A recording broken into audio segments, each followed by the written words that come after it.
ஏன் புதுச்சேரி அப்படின்னு ஒரு கேள்வி இங்க இருக்க எதிர்கட்சிகள்லாம் சொல்லிட்டு இருந்தாங்க, என்ன புதுச்சேரிக்கு வராரு. இதே மாதிரிதான் எம்ஜிஆர் கிட்ட கேட்டாங்க, நீங்க தமிழ்நாட்டில் முதலமைச்சர் ஆக வேண்டியதானே, ஏன் புதுச்சேரி வந்தீங்க அப்படின்னு.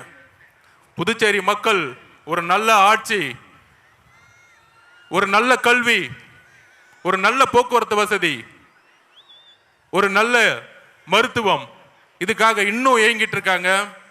அதெல்லாம் எப்படி அன்றைக்கு வந்து எம்ஜிஆர் கட்சி ஸ்டார்ட் பண்ண பிறகு முதல் முறையாக அவர் தமிழகத்துக்கு மட்டும் யோசிக்கல.